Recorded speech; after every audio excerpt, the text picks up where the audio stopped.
Good morning. I'm Kate Campiti, Associate Publisher and Sales Manager for BusinessWest and the Healthcare News. We are excited to bring this program to you this morning and appreciate that you joined us for our automated webinar. I want to thank Comcast Business for sponsoring today's webinar and allowing us to bring this program to you. In these challenging times, not only is it difficult to retain and recruit talent, but businesses of all sizes are constantly looking how to do more with less and to help their employees maximize their time. And often, the answer is automation of processes and tasks. And here to talk about automation and how to take advantage of the technology available is Delcie Bean. Delcie is the founder and CEO of Paragus I.T. Over the years, Delcie has won many of BusinessWest's awards, including 40 Under 40, Alumni Achievement, and Top Entrepreneur. And now we'll be turning things over to Delcie, superstar, rock star, Delcie Bean. Thank you very much, Kate. I appreciate everybody being here today, and I'm excited to talk about this topic because I think it's a really important thing that's affecting a lot of businesses, maybe more than we would even want it to be. And I think part of that's been the pandemic. There's been a lot of factors at play. So I think it's a very timely discussion, and I'm glad that we're going to be able to have it. So without further ado, I'm going to go ahead and share my screen here. The first thing I want to do is just once again reiterate my appreciation to Comcast Business for sponsoring today's topic. They're certainly a great community partner on both the technology front and on helping with the digital divide, which is something that is very near and dear to all of our hearts, especially right now. So just a quick introduction to who Paragus is. We are an employee-owned IT company in Western Massachusetts, and we partner with businesses to help them with their technology, from businesses who are on the smaller side, where we are handling all of their technology, to clients on the larger side, where we're supplementing what they have in-house. We view our role as making sure that the businesses have everything they need and cover all the gaps when it comes to managing technology.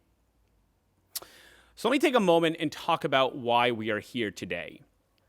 There's 100 things we could all be doing. I know there's a lot of things I could be doing right now. We're probably all feeling busier right now than we have ever felt. I know that there's a lot going on that's causing all of us to have a lot more on our plates, a lot more challenges to solve, a lot more obstacles to overcome than we've had to in the past. So why are we taking time out of our day to have this conversation about automation?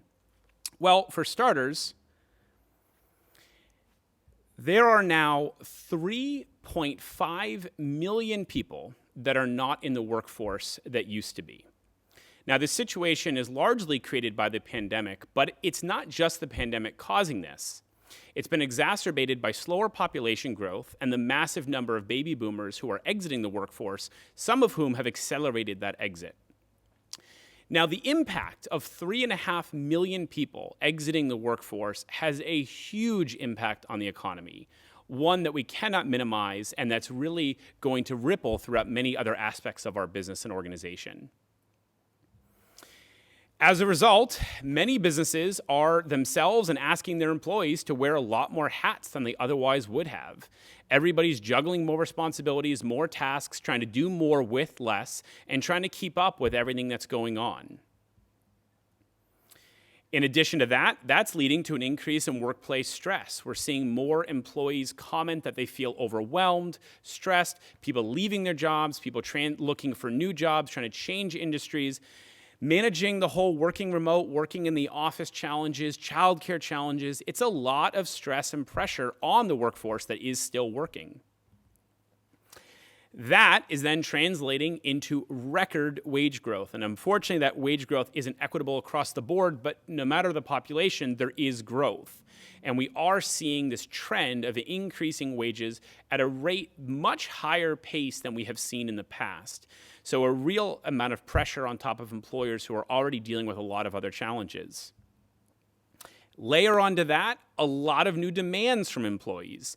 Employees that want to work 100% remote, employees that want different dress codes, employees that want to communicate and collaborate differently, employers that want more autonomy. There's a lot going on the employer demand side from their employees, and employers are working really hard to try to manage and keep up with those demands while also managing the business and aligning them with the goals and objectives that they've laid out. All of which turns into one of the most competitive labor markets. So it's harder to get staff, it's harder to retain staff, it's a lot more difficult for employers to manage that workforce. And we're seeing that throughout the entire economy. It's hitting the lowest wage employers the hardest. The retail, the service sector, you're seeing massive turnover, huge shortfalls. We've all seen the advertisements for $1,500 signing bonuses to work at McDonald's. It's just an incredibly difficult economy, but it's not just at the small employer. This is really trickling all the way up to larger employers, to more competitive employers, to employers with higher wages. It's not ignoring anybody. Now, add all of that to before the pandemic started, we were right in the middle of the fourth industrial revolution, something that was already putting a tremendous amount of pressure on employers to adapt, to change, to innovate, to do things differently. If you're not familiar with what the fourth industrial revolution means, think of it like this. It's the culmination of a lot of advancements in technology all coming to fruition at the exact same time. So previously, there's been one major technology that drove an industrial revolution. In this particular case, we're talking about the culmination of lots of different technologies, from cloud computing to augmented reality to mobile devices to smart sensors to 3D printing. There's a lot going on right now that is digitizing and changing the way that we interact with pretty much every aspect of our life. And that's not only happening, it's happening at a rate that we are very unaccustomed to handling. So if you look at kind of the technology curve of adaptation of how technology has changed over the years, we're seeing this exponential growth curve that only seems to be getting steeper and steeper. And what it has surpassed is the traditional trend of human adaptability. So we're trying to adapt to this fast-changing world. We're trying to learn how to learn faster and adapt faster. And then add to that all of the challenges that we just talked about that have been created by the labor challenges, mostly driven by the workforce and the pandemic.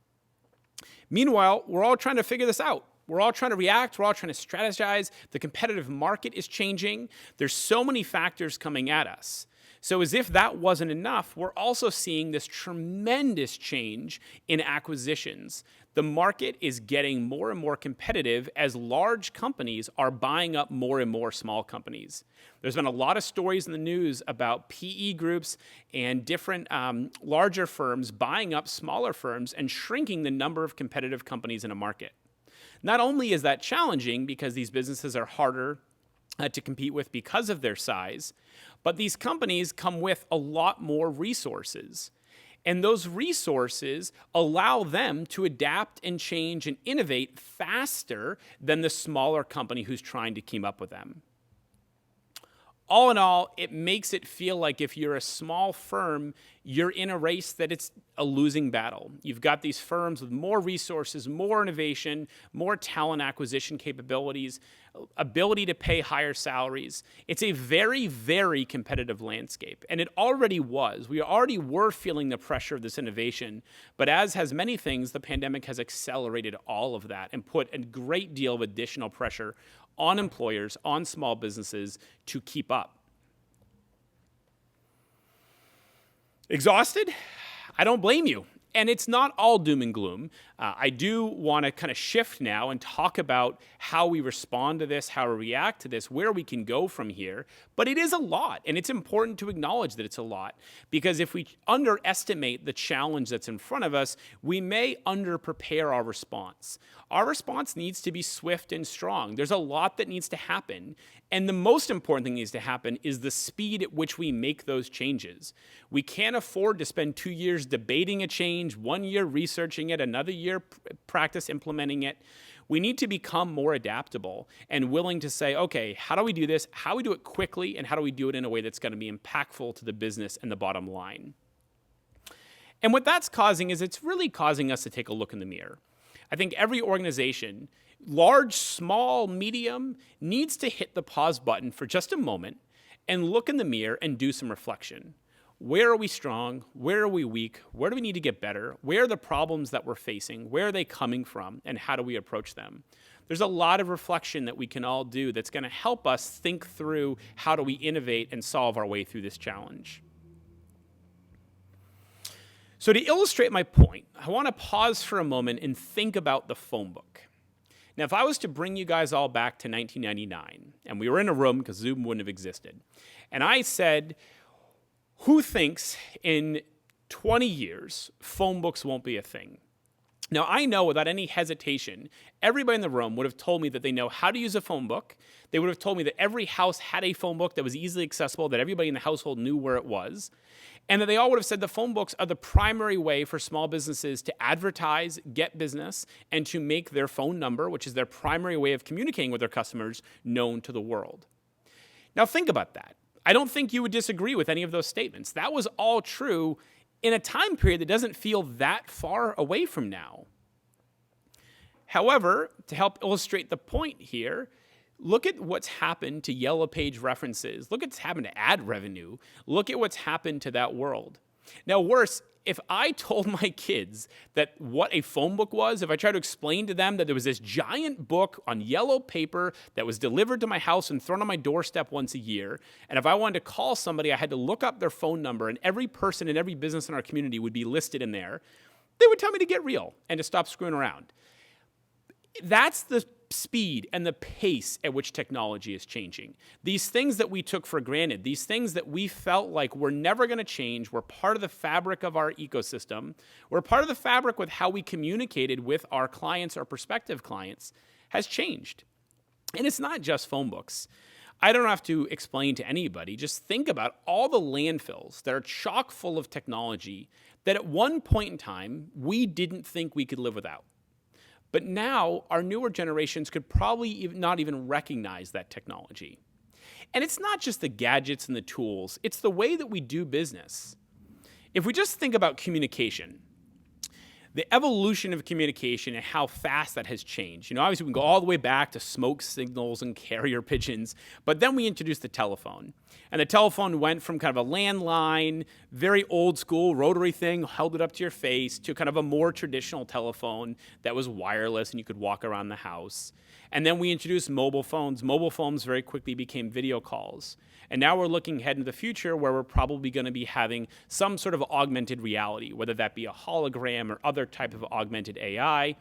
And then telephony is kind of the dream, right? That we can just communicate through looking at each other and thinking thoughts. But think about how quickly that's evolved. The jumps between smoke signals and carrier pigeons, a lot of time. Carrier pigeon to telephone, a lot of time. And then telephone to telephone in terms of more modern, then to mobile phone, the video call. The speed is just so fast. And that's what's so important to understand is it's not just that things are changing, it's that they're changing quickly, which means we have to change quickly. We have to adapt quickly and react to that. Which brings me to my question. The question, the thing that I want each and every one of you to be thinking about, even obsessing over, is simply, what's my phone book? What's the thing in my business that is still antiquated and should have been replaced by now? Do I have employees that are manually entering in data to a system that could easily be automated? Am I still doing things on paper forms that then have to be scanned into a system or, God forbid, typed in manually to another system? Do I have antiquated processes that require people to get manual approval and shuffle things around and put things in inboxes and outboxes? And do I have tasks that are still being done manually that are just ripe to automate? Now, obviously, there's different innovations in different industries. This is a very broad topic.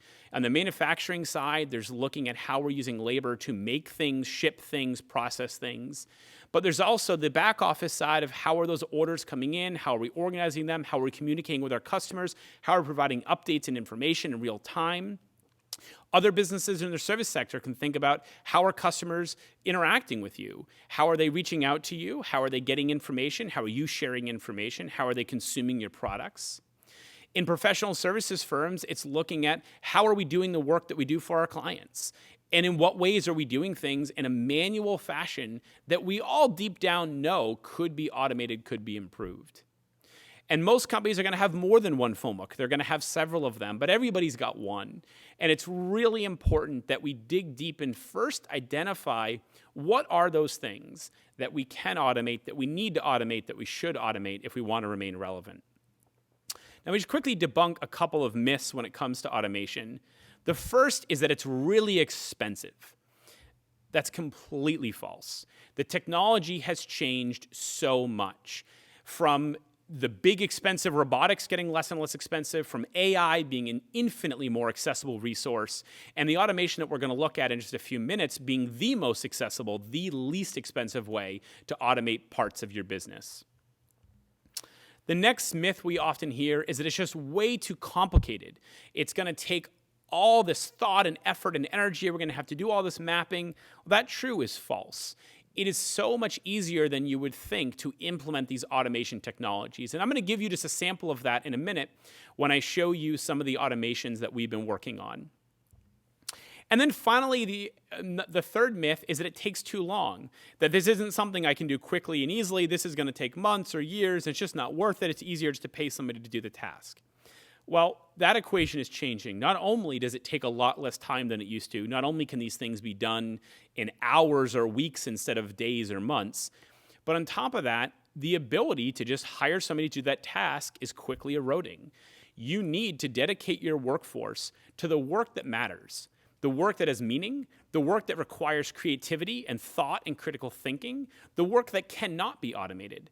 But with all of us dealing with a shortage of resources and the labor market changing dramatically and everything going on, we really do need to be thinking about how do we leverage technology in a way that's going to put people to work on the jobs that have the most impact, and then free up the time they were spending doing things that could have, should have, and need to be automated if we're going to remain competitive.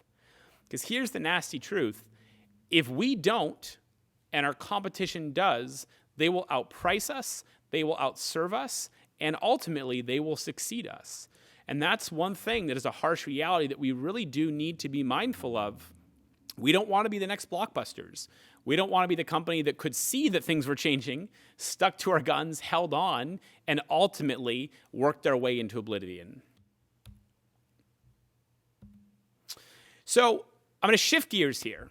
One of the reasons that we're here today is talking about how automation can be implemented quickly, easily, and effectively. The reason that that is now true, in addition to lots of other advancements in technologies, which I could easily talk about for several more hours, is Microsoft 365. And that's what we're going to focus on for the next little bit here. Microsoft has made a very deliberate, very intelligent decision to be the leader in small business workforce automation. And they have invested infinite money in trying to do that. And it's actually paid off. There's been a lot of misconception of Microsoft. There's some people who have strong feelings against anti-Microsoft. And honestly, they've had periods of their life where I too have been a little bit of a cynic about Microsoft. But in this latest iteration and their latest developments and moves, they have really positioned themselves in not only a powerful way, but in a unique way. They're doing things that nobody else is doing to help out the small and medium-sized business. If you're a large enterprise customer, there are plenty of options out there for you to come automate your business. Huge firms you can hire for hundreds of thousands or millions of dollars who are going to have a big impact. But when you're the small business who's doing things on your own or working with a local partner, there are far fewer options for you, especially right now, because this is a new thing. And new things tend to go big and then trickle down. But we don't have time for it to trickle down because things are moving so quickly. By the time the automation reaches a small business, that larger company might have already put them out of business. And so that's what's so powerful about this Microsoft 365 ecosystem, is it's really empowered small businesses to not only react, but in some cases surpass the larger companies who, through their systems and processes and workflows and purchase orders, are taking a little bit longer to react to the market conditions. So let's talk about that for a minute. Why 365? Well, I've alluded to this already, but the three easiest answers are it's quick to deploy, it's easy to use, and it's very cost effective. Why is it quick to deploy? It's quick to deploy because many businesses are already using the Microsoft 365 ecosystem. If you have the Microsoft products already installed in your business, if you're already using Outlook, Word, Excel, if you're already part of that ecosystem, you're already familiar with the tools and the technology. And so it therefore becomes very easy to use. Because it's easy to use and because it's quick to deploy, it makes it cost effective. However, not only does that make it cost effective, the other thing that makes it cost effective is that many of us are already paying for it. That's right. In most of our Microsoft 365 subscriptions that we're buying to get something else, to get access to the Microsoft Office suite, or to get access to hosting our email in the cloud, or to use SharePoint, many times included in those monthly subscriptions is the cost of these automation tools. Now, some of them are premium and some of them cost a little bit more, but in the end, it makes the entire proposition very cost effective because we're already paying for it. It's easy to use, which means not a lot of training, not a lot of transition, and it's quick to deploy. So when we talk about 365, let's talk about the ecosystem for a second. First of all, this slide still says Office 365. One of the fun things about being in this space is Microsoft is literally changing the names of their products almost on a weekly basis. The first major change they made is that it is now called Microsoft 365. So they've gone all in. They've tried to separate this just from the Office suite and really expanded it to the future of Microsoft is in the cloud. And all things Microsoft are moving faster and faster into the cloud environment. But this is what the ecosystem looks like, and it's broken into these nice buckets. You've got kind of your critical thinking and evaluation. That's where tools like Excel live, but lots of new tools like Power BI that are helping us analyze data, SQL in the cloud, which allows us to host and manipulate data very easily. And then you've got your e-safety regulations, so trying to help manage security, everything from Azure AD to Intune and Autopilot, helping to make sure that as we move to the cloud, we can do so in a way that is not only safe, but it's safer than what we used to do on-premise and locally. Then we've got our cultural and social understanding. We've got tools like Yammer and Delve. Teams is probably the most popular one, SharePoint, allowing us to communicate with our staff, with our clients, with our community, with our potential clients, really engaging everybody in a new, interesting way that makes it much easier, which leads into the collaboration tools which spill into that same category. And then our ability to curate information. So we obviously have Microsoft Word has been around for a long time, as has PowerPoint, but there's some new tools like Microsoft Sway, which is a great way to present ideas and communicate thoughts. Then we've got all of our communication tools. Again, you've got software like Teams and Yammer, but you've also got SharePoint and Outlook, some of the more traditional ones, and some new ones coming on. And then we have our creativity tools, PowerPoint, Sway, Forms, OneNote, things that make it easy for us to share ideas and thoughts with people and communicate with them. And then finally, we've got our practical and functional skills. This is, again, where Power BI, Automate, Flow, some of the things that I want to show you today is in this category. Now, this ecosystem, what makes it so impressive is that it is all connected. We can do one thing in one place and instantly update something else and connect to something else, and it's curated in a way that we can see all the information, we can manage it, we can secure it, we can control who has access to it, and in most cases, we can access it from anywhere in the world, from any connected device. That's a very powerful proposition. It's a long way from the days of Microsoft Clippy offering to help you write a letter. This was probably Microsoft's first forte into the idea of automation in helping small businesses, is he would pop up and say, it looks like you're writing a letter. Let me help you out with that. We've come a long way since then. So let's take a deeper look into the automation family. So across the top here, you have kind of the sources of data.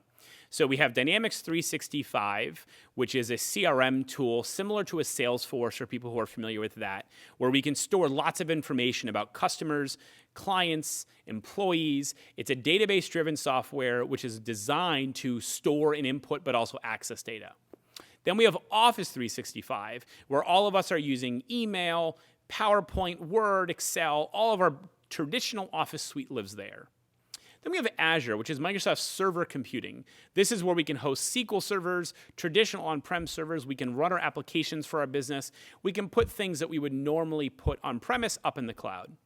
And then we have the things that are unique to our business. Most companies have a software that they use to run their company that's proprietary to them or to their industry. It might be an ERP, it could be an EMR or EHR. It could be some form of a database, but some software tool that you're using to run your business. More and more can be in the cloud, but any of these things could also be on-premise. What's nice about this is it's not a requirement that everything has to be in the same place. It's about connections, connecting the on-premise with the Microsoft, with the third party, and making them all talk to each other. And then you have the automation layer. And this is the layer that we're excited about. Using tools like Power BI to do analytics. If anybody has not seen Power BI, I could do an entire webinar just on that topic alone. Drag and drop dashboards that are interactive. So picture looking at a dashboard that would normally be like a graph in an Excel spreadsheet or in a PowerPoint where you've got your different axes and your lines, similar to the one I showed you about the inflation of wages. But imagine you could drill into that, see a subset, change the date range, play with the axes, see a smaller report within the report, and interact with that data in a way that you could understand and answer all kinds of questions on your own. That's what Power BI does, and it lets us plug into lots of different data sources, from Excel spreadsheets and Access databases to tools like Dynamics and even third-party database systems, and then bring data together. So maybe we have some data in an Excel spreadsheet, some data in an Access database, and some data in our CRM, and we want to combine all of it into one dashboard to see customer engagement, employee engagement, product returns, anything else that we're trying to see. Power BI allows us to do that quickly and easily, and in a way that is almost intuitive enough for a non-IT user to use. Anybody with a strong confidence in IT can start to manipulate and play with Power BI dashboards. Then you get into Power Apps. Power Apps is probably one of the more complex versions of the automation family. This is one that does still require a fair amount of IT expertise, but it lets you build software. And it lets you build software without having to become a coder. This is very unique. Historically speaking, if a business wanted a custom piece of software designed, they would have to go and hire a software company to develop that or hire coders and developers to build it for them. Power Apps is lightweight and easy enough to deploy that you can write your own mini applications within your 365 environment without having to incur the significant cost and timeline of doing custom development. Now, it is still more complex than probably the typical end user is going to be able to navigate, but it's the kind of thing that an IT partner can help you with rather than having to go out and hire a software company. Then there's Power Automate. That's the one I'm going to show you in just a little bit. This is the one that's most accessible. This is the one that a typical end user with a high confidence in Microsoft products can go in and build some quick and easy automations to save time. And these aren't just the kind of automations that save you 5 minutes a day. These are the kind of automations that could save you 30 hours a week on your payroll, several positions for large companies, and allow you to repurpose that labor into higher use jobs where you do need that critical thinking and that creativity, and take those people out of the manual jobs that honestly have the lowest job satisfaction in your company. And then there's Power Virtual Agents. Many of you have probably interacted with these. Most companies now, if you engage with them through chat, so if you go to Amazon and you start chatting with them, for the first 15 minutes or so, you're chatting with a robot. And that robot is getting smarter and better every time you chat with it. It's automatically assuming you're talking about your most recent order. And it's going to ask you, are you talking about your most recent order when you bought this? And it's going to show you a picture of your order. And you're going to say yes or no. It's going to say, okay, are you talking about a different order you placed? Here's the last 5 orders you placed. And you're going to say, yes, it was this one. You say, what are you trying to do? You're trying to return that item? You're going to say yes. You might complete the entire transaction and never once talk to a human being. You may be working with that power intelligent robot the entire time. Or at some point, the robot's going to say, okay, I've exhausted my AI capabilities. I'm now going to connect you to a live agent. Think about what that's doing to Amazon's workforce. They're reducing that call center, that help desk that is normally probably thousands of people down to hundreds of people because they're offloading a significant percentage of those interactions to these AI robots. Now, what's cool is that 365 makes that accessible to a small business. They allow smaller businesses that have high volumes of customers, whether it be a medical office dealing with lots of questions about appointments and cancellations and referrals, or whether it be a business that's selling a consumer product and they have lots of customers coming in asking questions, maybe making returns. Power Virtual Agent makes that simple and easy, and it's adaptive. So you can write some basic scripts, it can learn from that, and then as you grow, it can get more and more complex and more able to help serve your customers.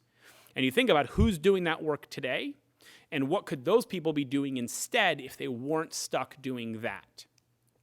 And then kind of underlying this is where some of the technology, so you've got the AI Builder, which is the Microsoft tool that is their AI automation engine. You have what's called Common Data Service. This is their database application that's driving a lot of these. And then you have data connectors, which are the tools that we use to connect all these different applications together. But what does it all mean, Basil? So if you're still not entirely sure what I'm talking about, that's okay. This is somewhat of a complex new topic for many businesses. And as I said at the beginning of the presentation, you have a million other things on your mind already, and this is probably not at the forefront. So let me dive in just a little bit more to give you some more examples.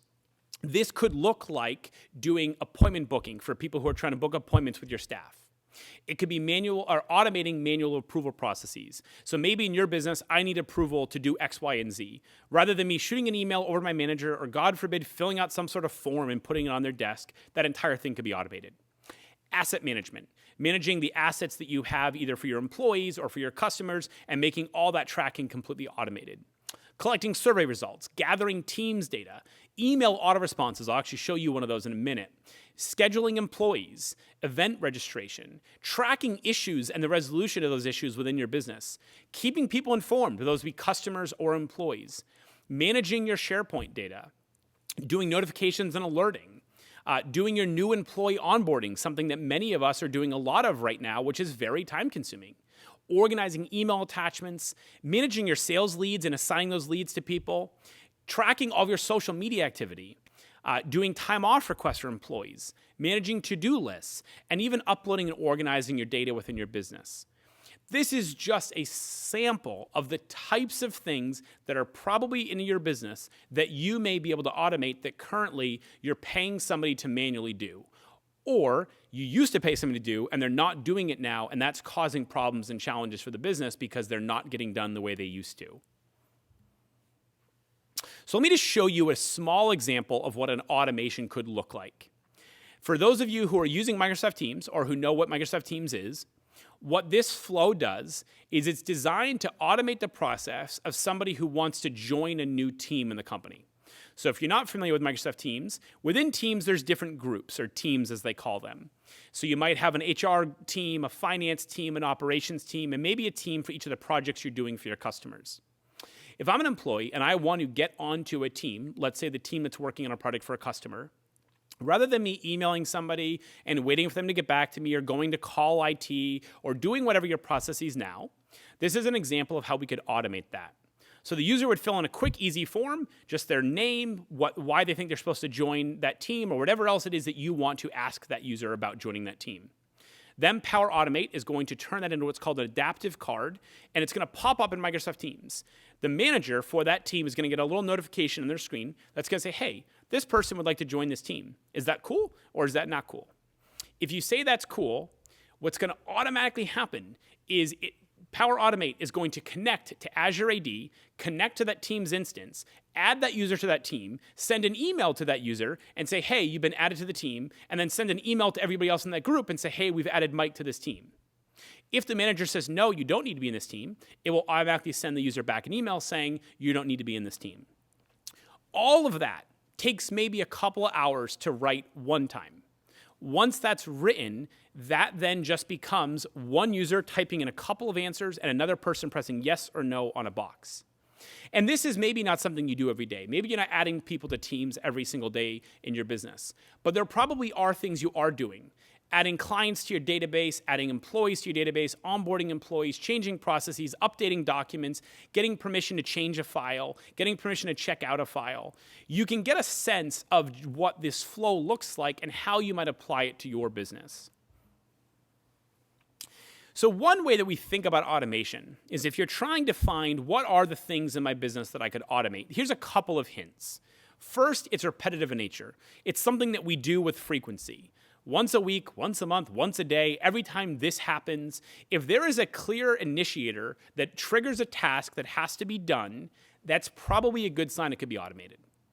The next is that where you've got steps that are clear and consistent every time you do it. So every time X happens, I need to do Y and Z. That's a great opportunity to automate. And then finally, where human errors are going to be common or costly. If you've got a lot of people moving data from here to here, updating this, doing this, following a 25-step process, where you're almost guaranteeing there's going to be an element of human error, those are where there's a high ROI in investing in automation because you can reduce or eliminate those errors almost completely. So what I'm going to do now is break format a little bit, and I'm going to actually show you a couple of things in the Power Automate family, and I'm going to end with a very quick preview of a Power app that we wrote. So I'm going to do this very quickly in interest of time because I want to make sure we have lots of time for questions. But let me just quickly show you two things. The first is if I want to get started on this, I can simply go to office.com, assuming I'm a Microsoft 365 customer, and I can just click on the Power Automate button, which is these kind of blue arrows pointing to the right. When I do that, I'm going to be presented with all kinds of options. One thing I can go to is these templates.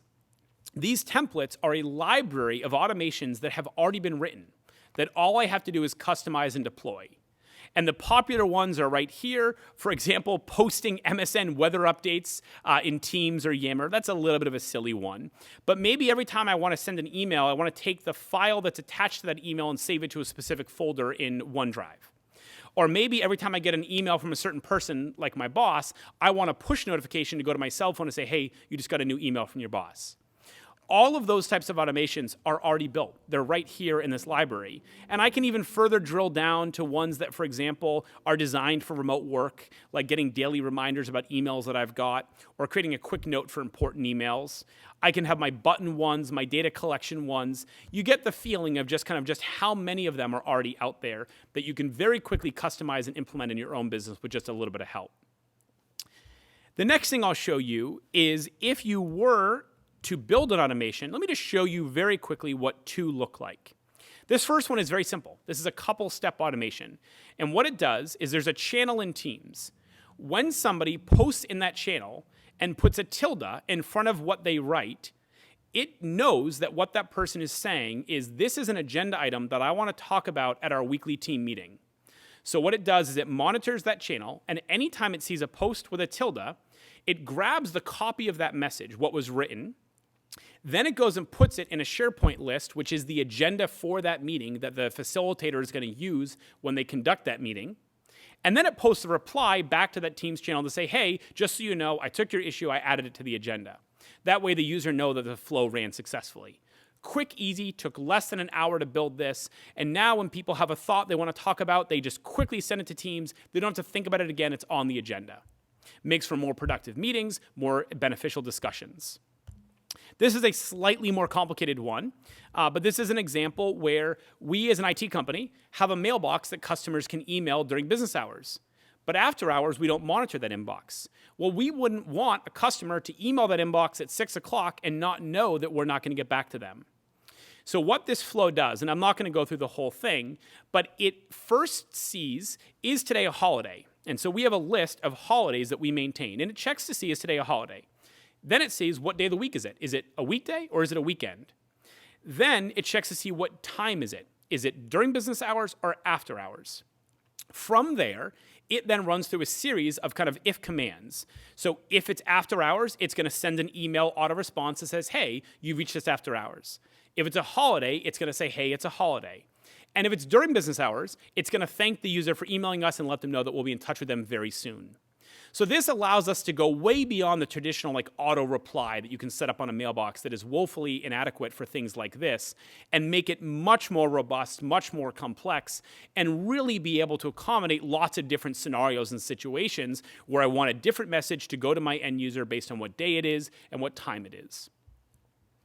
The last thing I'll show you is just an example of a Power Automate. And what I'm going to show you is something that we built at our company to allow our employees to do recognition and rewards for each other within the company. We call it Paragus points. And so this is a custom app that we built, and we chose to then embed that app in Microsoft Teams so that people could access it through Teams where they already are, rather than having to open up a separate app. But it could be published as a separate app if you wanted to do that. Right here, I just have a few options in front of me. I can spend my points. You can see I have 116 of them. I can transfer my points to somebody else, Or I can do what's called dropping a point, which is a way that I recognize another employee for doing something great. So in our case, everybody in our company is allowed to drop 7 points a month. I can just pick someone and say whatever message I want. I can then choose whether I want that to post in a public channel in Teams so that everybody else in the company can see that I think this person is awesome. And then I hit continue, and just for fun, I drag down the ball to actually drop the point. Now, a couple things happened. That message is going to go into Teams. My 6 out of 7, my 7 quota that I'm allowed is going to drop down to 5 because I just spent a point. And this user is going to get a point. Again, this is not the most productive application. This isn't a game changer, but it was one way that we took something that was very manual to track separately, using Excel spreadsheets and all kinds of weird documents and little coins that we had to walk around and put in people's paper banks. And we found a way to use technology to automate that, make it simpler, make it more accessible, and therefore increase the amount of gratitude that was being shared amongst our employees, and also show them more reward for the hard work that they're doing. So going back to our presentation, my hope at this point is that some light bulbs have started to go off, that you are starting to think about where in my business could we be a little bit more efficient? Where could we save some time? Well, if that is starting to happen, then the next logical question that you should be asking yourself is, well, where do I go from here? I'm excited, I'm interested, you've got my attention for 5 seconds before I check my email and I get distracted. So what can I do right now? How do I go from here? Well, the first thing I would do is ask you to think about these 4 questions. What tasks in your business are tedious or repetitive? And don't just ask yourself, you may want to ask other people in the company. What are the tasks that they find tedious and repetitive? Then, do you find any process that's too time-consuming? Is there something that you know your people are doing that you just know in your soul and your gut is taking way longer than it should? It's not a good use of time. Or is there something that everyone is doing differently that causes problems? This person does this person does this, and it's very confusing because we're not all putting data in the same place, naming it the same way, organizing it the same way, notifying each other the same way, and it creates confusion and complexity that's just not necessary. Are there processes that aren't followed consistently, where you're supposed to do these 5 steps to do an approval, but half the time people skip step 3 because they forget about it? Is there a way that we could automate that so they can't possibly forget about it because it's built into the workflow? And is there anything that isn't tracked that should be? Part of this universe, as I was talking about, is Power BI and creating dashboards and intelligence and information. But it's also simple stuff. For example, if you have a share in your company where you're storing very important files and you want to know anytime somebody adds a new file to that folder or modifies a document in that folder, do you want to create a notification so that you or other people in the company can be notified that, hey, this file in this folder was just changed, or a new file was just added to this folder, or this user was just added to this team? Anything in your business where communication is essential can probably be automated. So the next thing I would ask is, if you're not sure where to start, or you're just overwhelmed and you have too much on your plate and this just is not something you're going to be able to tackle, or for the 1% of you who still have no idea what I'm talking about and are very confused, what I'd want you to understand at the end of the day is that we're here to help. Earlier this year, we launched an entire division of our company specifically devoted to this technology. So we've always had these 3 pillars of technology: on-demand support, security and compliance, and strategic planning.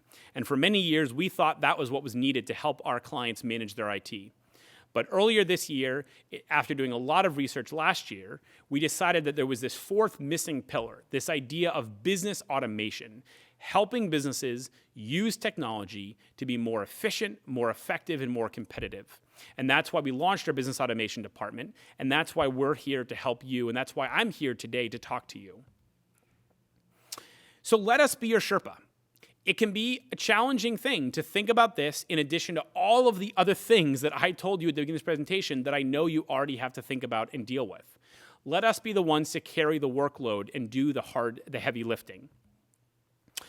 We can start by helping you figure out what are some good automation candidates. We can talk to your employees, we can look at your systems and processes, we can look at your workflows, and we can help you identify where might there be some opportunities to leverage automation, whether that be in the 365 universe or whether that be outside of the 365 universe.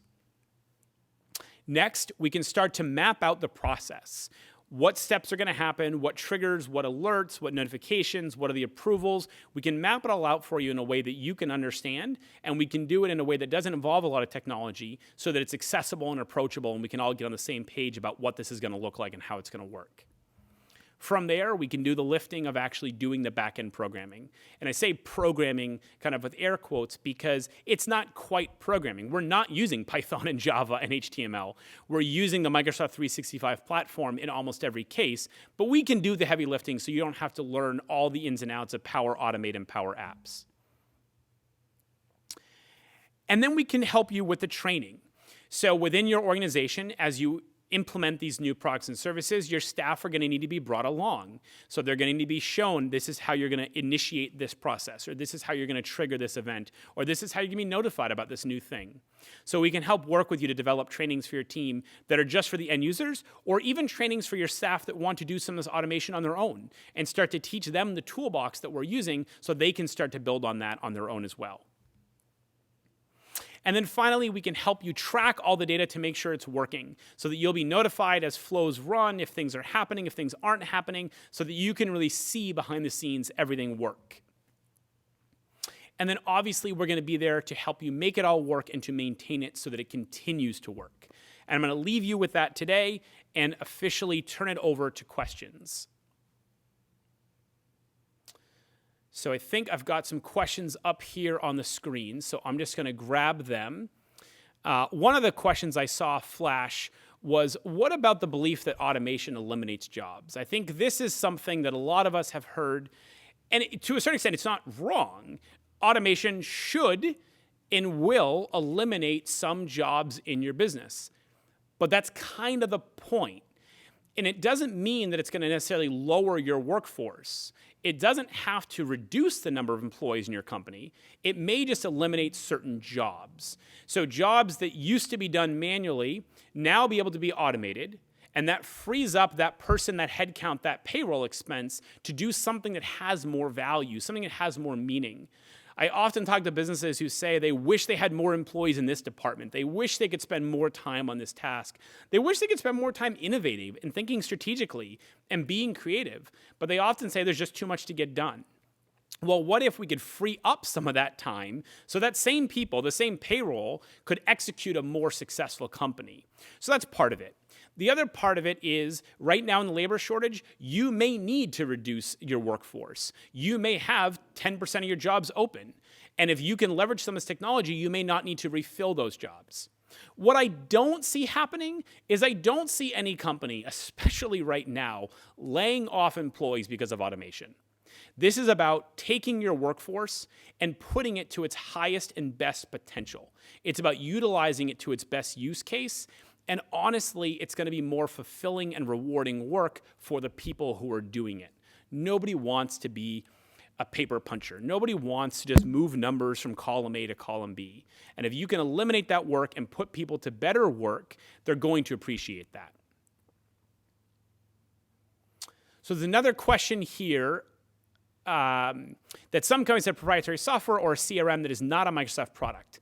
So that's a great question. Microsoft, in a very un-Microsoft-like way, has decided that they are going to open up their ecosystem to connect with many, many, many other applications. And so within that library I was showing you, you will see that there are a lot of non-Microsoft products that are going to show up even in those templates. So there'll be templates to pull data in from Twitter, or templates to pull data in from Salesforce, or templates to pull data in from HubSpot. So Microsoft has already accepted that if they're going to be your automation partner, they have to accept that you have data that lives outside of their family. And so they've already built in many, many, many of those automations. Where we run into barriers, where we cannot pull the data directly, there are often ways around it. So if those applications have what's called an API, which means those applications allow data to be pulled in, very frequently there can be ways that we can pull that data in. If there aren't APIs, sometimes we can connect to the database and pull the data in using SQL queries. So it's very rare that we encounter a situation where there's absolutely no way to get data from a third-party proprietary system into either a Power BI dashboard or an Automate flow. We might not be able to do as much as we could if it was a pure Microsoft ecosystem play, but we can do a lot, and in some cases, we can do just as much. The next question is, from a cybersecurity standpoint, how safe is it to put something like wiring instructions on SharePoint? That's a great question, and it's a question that I get every time I talk about moving businesses to the cloud. One of the first reactions by business owners is it's less secure. I don't want to open up my financial data, my critical data, my confidential private information, or make myself more liable for a lawsuit for a breach of confidential information by moving to the cloud. Now, like most things, it's not the technology that matters, it's how you implement it and structure it. If you have an on-premise network where the server is sitting in a corner of the room in an unlocked, not locked up in any way, shape, or form, you don't have an alarm system on your door, you don't have good password policies, you have a gateway for people to work remotely that's not locked down very well, that is just as accessible, just as easy to hack as if you put your data in Microsoft and don't implement any security policies. Like Microsoft Cloud and like on-premise, it comes down to how you design it. Microsoft Cloud has the ability to be more secure than what you are doing on-premise or in your office or manually. That said, that's a potential, not a guarantee. So you do have to implement correctly.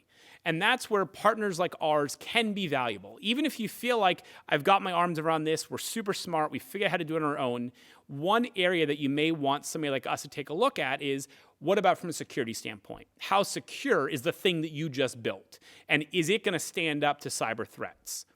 It can, and there are ways of doing it. MFA is a great technology. For those of you who aren't familiar, MFA just stands for multi-factor authentication. That's where maybe in order to do a wire transfer or initiate a flow that's going to trigger wire transfer instructions, maybe the flow requires me to input my secure credentials from my phone. And I have to get a notification from my cell phone. I have to press a button to prove that I am who I say I am. That would be more secure than probably what you're doing in your office today. And so again, it really comes down to how you implement it, but categorically, 365 and the cloud has the potential to be more secure than on-premise if implemented correctly. Any other questions from anybody in the audience that wants to know more about this world of automation?